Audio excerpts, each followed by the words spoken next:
Okay, so a very good afternoon, everyone, in person as well as online. Welcome to the NUS Open House 2022 and to the College of Humanities and Sciences. Thank you for joining us this afternoon. Before we get started with this afternoon's masterclass, we just have a couple of announcements. Now, if you have questions about studying at NUS or about the masterclass, if you're online on Zoom, please feel free to use the Q&A function. Use the Q&A function to ask your question. And then if you're in person, of course, use the mics along the aisles to ask your question afterwards. The other thing that we just like to say at the beginning, afterwards, we're going to have a live demonstration. And so for this, the performers are going to be taking off their mask. This is, of course, in line with all safe management measures, and we've got information to do so. So we just wanted to say that before we get going. So without further ado, I would like to welcome Dr. Mohamed Effendy Abdul Hamid, who will be talking to us about Southeast Asia from the unique perspective of martial arts. Thank you. Thank you, everybody. Welcome to NUS. A very warm welcome to students, future students of NUS. This has been such an amazing opportunity for me to share what does being Southeast Asian is, really. And I love to meet all of you later on if you want to come to the front during a Q&A or after that, because I brought some gifts for you all, not free gifts, but there are certain things about traditional martial arts that I have brought along in terms of traditional weapons. So this is something which I always tell my students. Southeast Asia cannot be just studied from the library, from books. You need to feel it, you need to experience it, and you need to see it yourself about what is Southeast Asia is. So that has been my mantra for a very long time. All right, how to teach students about Southeast Asia is to really get into it, is to really understand cultures, history, societies as much as you can from very personal perspectives. All right, so this is something that I've done for quite a while in my department called the Department of South Asian Studies. And today I would like to share with you certain things that I've learned about my research into developing a new way to understand the region, which is to understand Southeast Asia from the martial art perspective. Now, today's objectives are quite simple, all right? This is not going to be a very long lecture. Traditional lectures in the NUS last around 1 hour, 30 minutes, maybe less than that. That's, of course, we prefer shorter lectures because we can share ideas quickly, all right, for you to engage with in the Q&A. All right, so this talk of mine will be, say, around 25 to 30 minutes, followed by a very nice live demonstration by my friends over there, who will demonstrate to you certain essential things about Bugis martial arts. All right, so before we get to the live demonstration, let me tell you about what we are trying to do today by understanding Southeast Asia from the martial art perspective. Now, there are many ways to understand the region. All right, you can use the anthropological way to understand the region through culture, through living with communities, to understand what makes Southeast Asian communities work and why they do things they do. Of course, you can always have the political science perspective, the economist perspective, the historian's perspective, even the sociologist's perspective.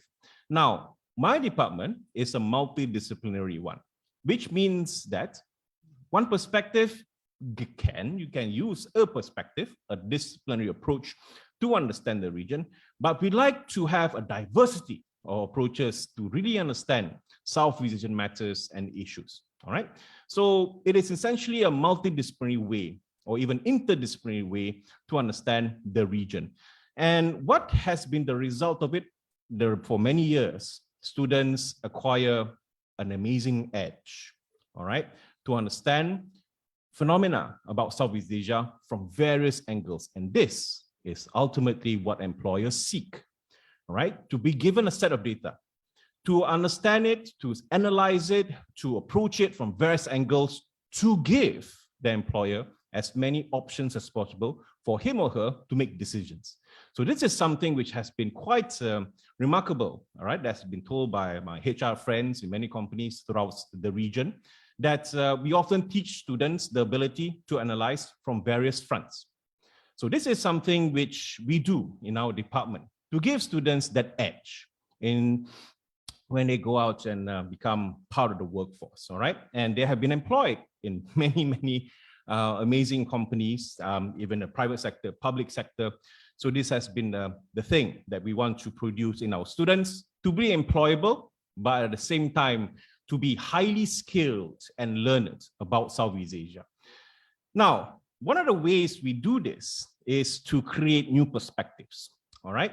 We love, I mean, as a Southeast Asianist, we love to dive into unknown materials, into exciting, undiscovered pathways to understand the region more. So this is why one of the pathways that I decided to dive into is the martial art perspective, to understand Southeast Asia a little bit more.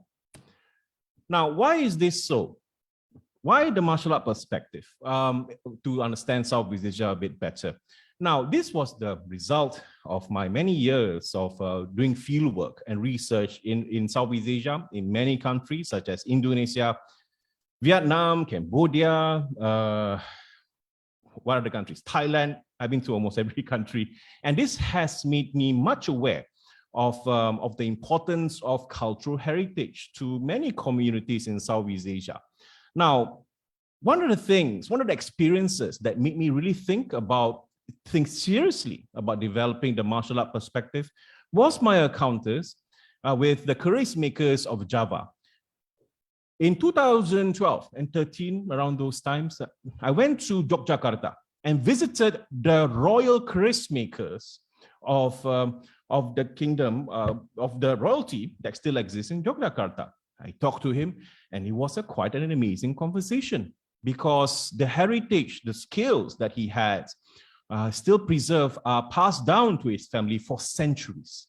So the ability to make cuirasses, all right, which is a wavy blade, has been long considered to be a royal activity for some communities in Southeast Asia. So I took a step back and say, what are the things that can be developed from this? Not just cuirass makers.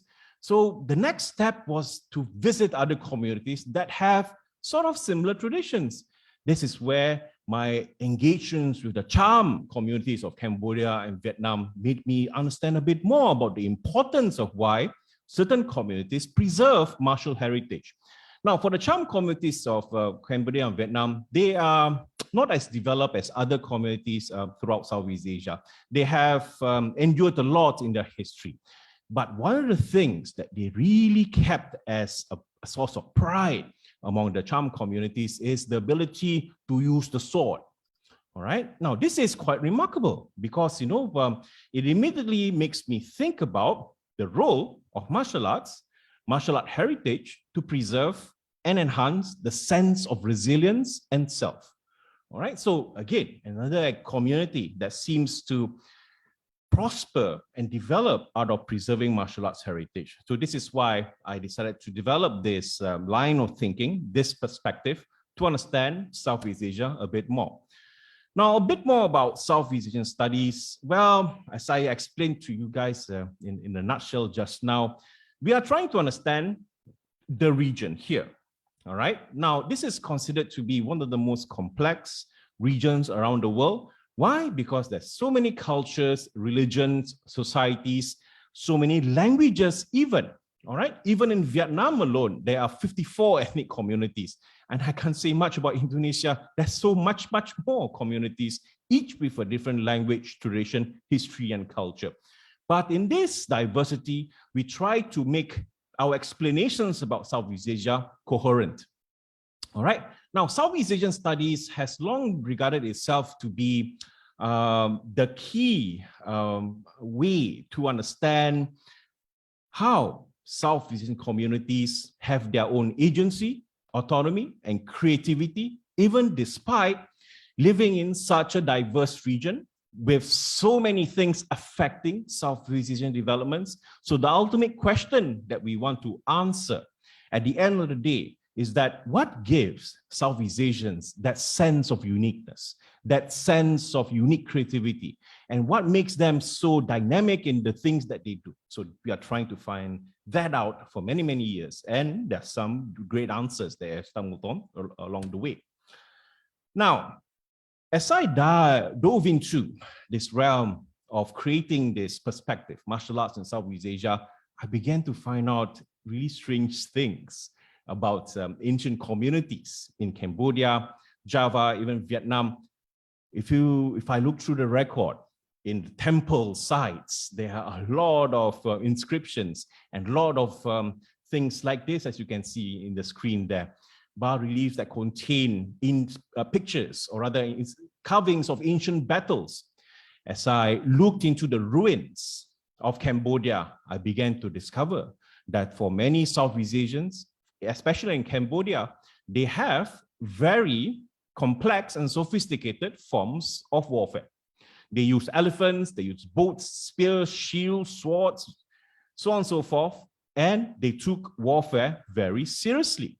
So this made me question. So in the past, Southeast Asian communities have developed very sophisticated forms and even technologies of warfare. Don't tell me it just disappeared today. Some form of it still persists somehow. So this is where I began to be looking into how martial arts systems, the very old ones and very new ones, when did they be developed, how did they transform, and how, more importantly, how they are used today, how martial arts is used today. Now, what I've discovered so far is that martial arts today, they are very powerful symbols of national identities. Now, this is the thing about Southeast Asian nations and countries. Each and every country is looking for new ways to express themselves culturally, nationally, so on and so forth. And they often use symbols, right, that can unite communities within a country. It is not easy to create a nation in Southeast Asia. There is always this ongoing search to find symbols and ways to unite different communities in a country together. In Singapore, there are 4 communities, right? CIMO, Chinese, Indian, Malay, others. In Vietnam, there's 54. In Indonesia, I can't even count. There's so many. So how in the world are you going to unite these different communities and peoples under one country, under one nation? So they began to look for symbols to enhance nationalism and therefore, hopefully, enhance social cultural cohesion. Now, martial arts has been an interesting tool, symbol, to be used by certain countries to unite nations together in Southeast Asia. For example, the Pencak Silat of Malaysia, Singapore, and Indonesia. Pencak Silat is the term for the martial arts system that is available in Malaysia, Singapore, and Indonesia, and it has been developed into a powerful tool to enhance nationalism. As you can see in this picture here, there's a lot of national pride that goes on when Silat fighters of Singapore win in the international arena. See this lady here, a famous Silat fighter, and she was holding the flag. And once this image, this news report of national victories of a Singaporean lady who represents the country beating others, this is a powerful tool to unite nations, all right? But it is also very important for the participants themselves in the martial art. In return, they get a lot of social recognition, cultural capital, and many things that are good for their development when they become representatives of the nation. All right, they often become good examples to the community. So this is how countries such as Singapore, Indonesia, and Malaysia use Pencak Silat to enhance their sense of the nation, their sense of nationalism. But Singapore, Malaysia, Indonesia are not alone.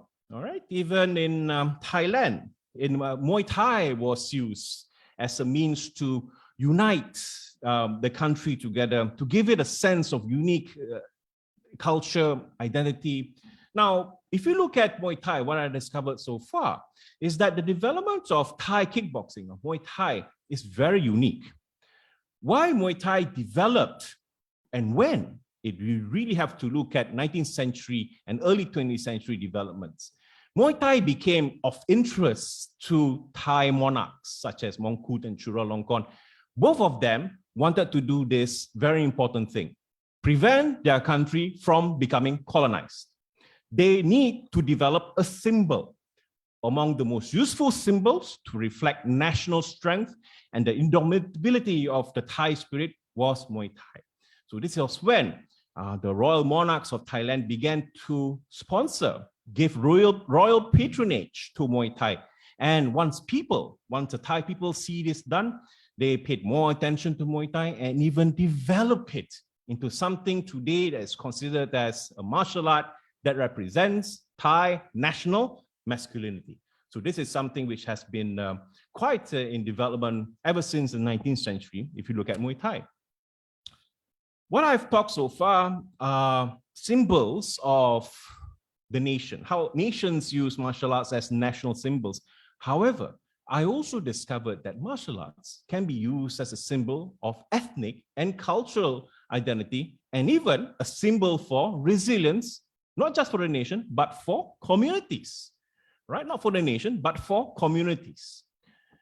Now, this is something quite in progress in terms of research, all right?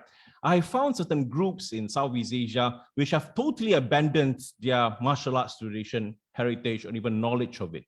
But I found certain groups, all right, certain communities that have preserved martial arts in order to remember ancient heritage and ancient identities even that once existed in the past. Now, one of the groups that I discovered during my research time in Cambodia was Bokator. Now, Cambodia as well have their own martial art form. It is called Bokator. Now, they have a very interesting story. During my fieldwork in Cambodia, and encountered this group who practiced ancient Cambodian style of fighting, and they told me that they nearly went extinct in the 70s when Khmer Rouge took power. Now, what happened in Cambodia during the 70s was terrible. All right, once the Khmer Rouge took over, it led to a lot of deaths. It led to a lot of cultural eradication. A lot of culture was under threat.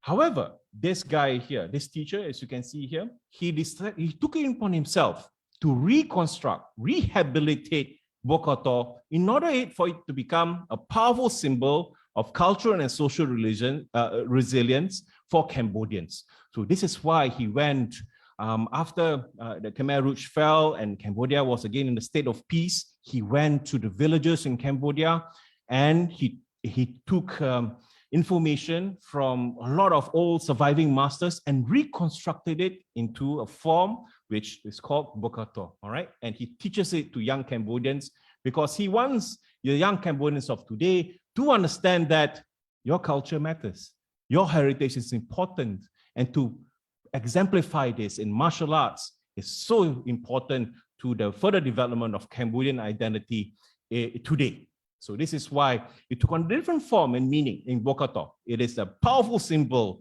of Cambodian cultural resilience and adaptation. Even in Vietnam, as I traveled through the villages of southern, central, and northern Vietnam, the same thing also manifests itself. Vietnamese martial arts was very crucial for many Vietnamese at the village level. It is the key thing that ties them to the family, to the culture at the village. And this is very, well, delightful to me. Why? Because the implications of preservation of Vietnamese style martial arts seem to have an interesting implication to when Vietnamese were being taught Pencak Silat. Now, Pencak Silat is a Malay, Indonesian, and Singaporean style of martial arts. However, once the Vietnamese were taught it, they seem to excel at it. Now, this is the great mystery to me, which is still I'm researching about it a little bit more. Why are they so good? Now, I have interviewed some Singapore Pencak Silat fighters, and they tell me that in the ring, the Vietnamese fighters are often feared. So I was like taken aback. How come they are so good? Could it be that they are already trained in the Vietnamese martial art form so that when they took up Pencak Silat, somehow they become better at it? So this is where I began to look for more information about this. This is ongoing research that I'm doing right now. What is the influence of Vietnamese martial arts on Vietnamese fighters? All right, did it make them better fighters in Pencak Silat? So this is a great mystery that I'm trying to unravel even till today. Now, there is a community in Singapore which is also of great interest to researchers, the Buddhist community in Singapore. Now, throughout the history of Singapore, and also during the 17th century history of Southeast Asia, the Buddhists have always been very important players in the politics, economy, and social development of many areas in Southeast Asia. Now, what I've discovered so far in my research, that there are many groups who consider themselves in Singapore to be Buddhist descent. All right, their ancestors came here through trade in the 18th or 19th centuries to Southeast Asia. Most of them settled in Singapore in the 19th century. And for some Buddhists in Singapore, some Buddhist families in Singapore, they have preserved not only their culture, their language, but also the martial arts heritage. Those families that preserve their martial arts heritage, the Buddhist martial art heritage, seem to be much more secure in their identity. They are more well placed, more confident in their culture and identity. They don't feel lost. They feel much more secure because they have something inside them, a skill, which they can use and identify themselves as Buddhists. So today we are going to have a school that is quite amazing, because let me tell you a bit more about this, this family that I discovered. Mr. Faisal, all right, he was taught this martial art by his grandfather in the 1980s at Pasir Panjang village, just near here only, all right? There was once a village there. And what Faisal learned was the art of being a Buddhist fighter, Buddhist warrior, all right? And you will see later why this art was considered to be the factor that made them absolutely feared in the politics and economy of Southeast Asia for centuries. All right, so this is a picture that I took from the National Archives website. You can see the print there. And this is an example of how the Buddhists were an important economic presence in Singapore in the 19th century, especially to the British. And that a lot of Buddhists have settled here in Singapore, and their descendants are still around, and they still have preserved their identity, language through by practicing and preserving martial arts heritage. All right, so this is something which I'm still developing now as a means to understand the development of various Singapore communities. And okay, so I need to play the music now. So how do I do it? Okay, so right now, right, I will play the music. Right, they need music to do their demonstrations. All right, so right, beginning. Okay. Okay, one second, before I play the music, let me explain to you what they're going to do. They're going to show, Mr. Faisal and his student will show everyone here the basic elements of Buddhist martial art fighting system. And he's going to use the keris, right, the traditional weapon of the Buddhists as well as the Malays. He's going to use the badek, which is a small knife / machete. And then he's going to use as well his headcloth for defense and attack as well. All right, so if I can have everybody to give them big applause.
Right, a bit more explanation of what both of them have just done. They are practicing a style, a Bugis martial arts style, which has been passed to them by Faisal's grandfather, who passed away in the 1980s. And as you can see, that this is not a modernized version of a martial art. It's very old. It is meant for defending oneself and to inflict as well a certain amount of, effective disarmament against the opponent who is an aggressor. So this is the ancient emphasis, all right, of martial arts in the past before modernization. A lot of it is focused on effectiveness and, more importantly, to enhance your survival rate. All right, it is really a duel which leads to one being defeated and one becoming a survivor. So this is something which is quite apparent to me as I explored other communities that have preserved their traditional martial art forms. All right, it is very old. It's very different from a lot of martial art systems that exist in modern times. A lot of safety aspect to it. As you can see, the emphasis of training is on traditional weapons. Now, here is just a footnote, also something which I recently discovered in the archives. The British in Singapore were absolutely scared of these people, all right? Because in the trading port of Singapore, we have a lot of Bugis traders coming in the 19th century and earlier 20th century. And almost in a lot of reports, I see instances for which the British police and their sepoys, which are the Indian soldiers, coming to Singapore Harbor, trying to detain and capture fighters who are dueling at the Singapore Harbor. All right, just like we have seen just now. So this is something of a footnote.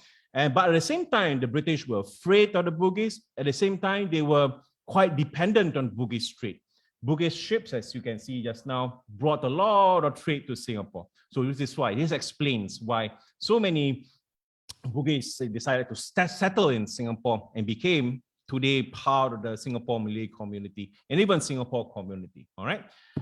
So with that, thank you very much. Now we have a Q&A, right, Mark? Okay, thank you so much.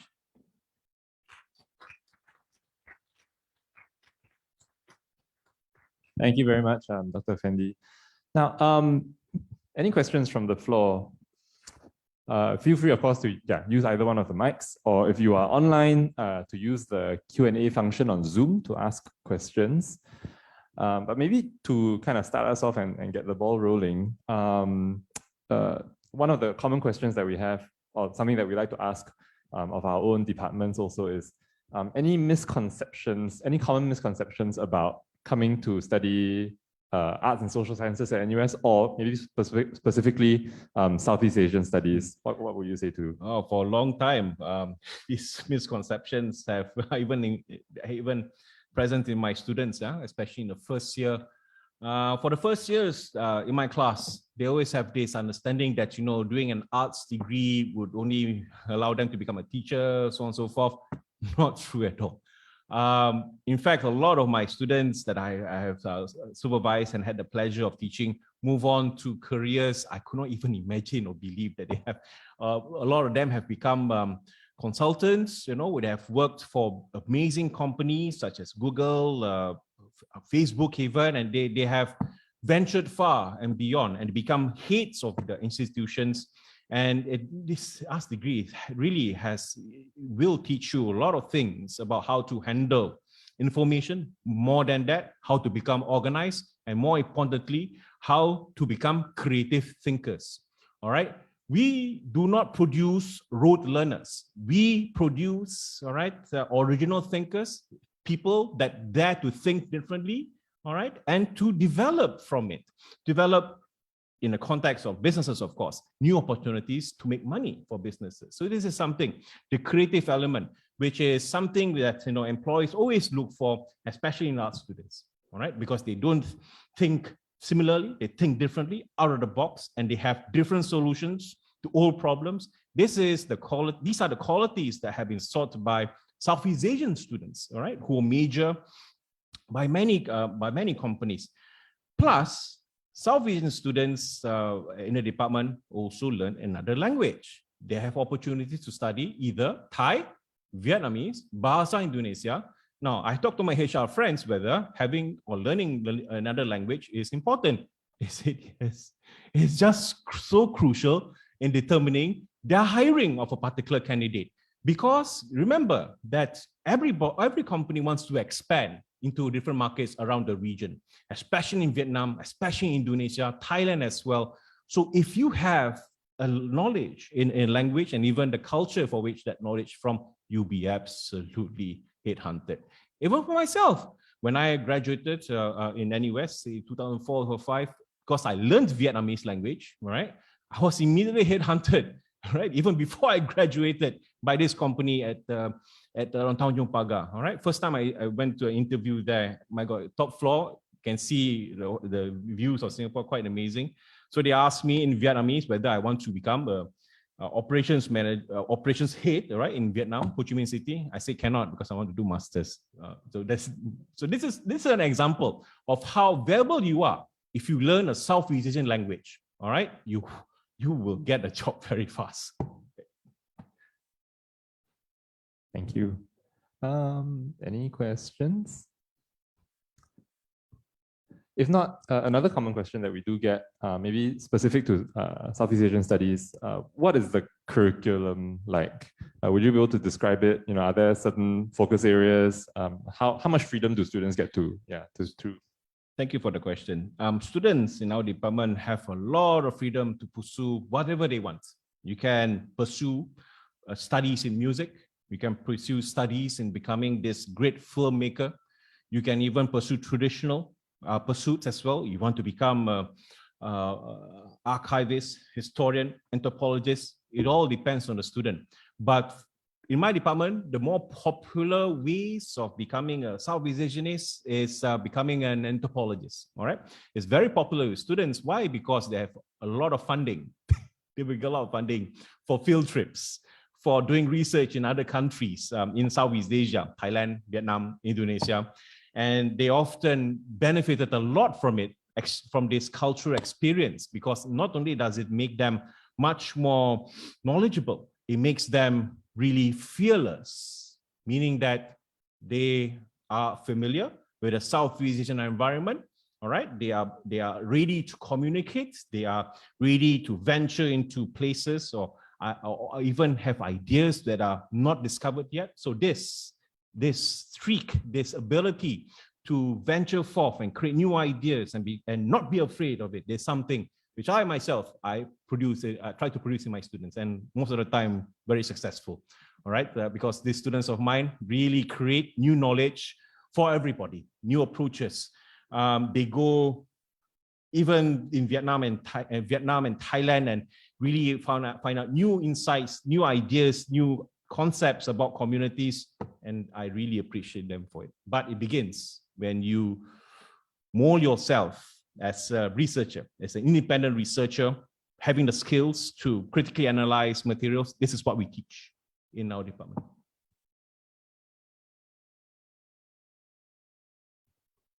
Okay. Well, maybe one last question to kind of round us off. These are all, of course, I think, prospective students. Do you have like your number one advice for someone coming into university, or maybe specifically to NUS, coming in from JC or from Poly or from high school somewhere? Yeah, what would you say to them? Maybe I can share my experiences as an undergraduate in NUS. Right? I was just like you in 2000. It was about 22 years ago. I was first year in 2000, and one of the things that I immediately did as an undergraduate first year in 2000 was to take as many modules that I want, because I really wanted to learn as much as possible. Even in my first year, I was very excited. You know, after NS, you know, you just pent up and want to learn new things. You know, so this is what I did, and that's my advice for you. Learn as much as possible. If any module you are interested, even beyond South Asian studies, please do take it. Why? Because it is the only opportunity for you during your undergraduate life to learn all these things. In your work life, very difficult to do, because your focus will be on family, will be on getting, maintaining your job and getting jobs, whatever. The focus will not be on studying as much as you can do as in your undergraduate years. All right. For me personally, my undergraduate years in NUS from 2000, 2004, all right, really made what I am today. all right? Because after my undergraduate, I became a postgraduate doing my master's in the Department of South Asian Studies. And because I took Vietnamese, because I know so much about Southeast Asia, culturally, historically, socially, I was immediately headhunted, all right? And given opportunity to study in America for my PhD. All right, so this is how it has been quite beneficial for me to become an undergraduate in NUS and becoming a major in South Asian Studies. Okay, yeah. Thank you so much, Dr. Effendy, for spending your time with us this afternoon. Maybe we could just have one more round of applause for Dr. Effendy and the performance. Okay, yeah, so thank you everyone for joining us this afternoon for this session.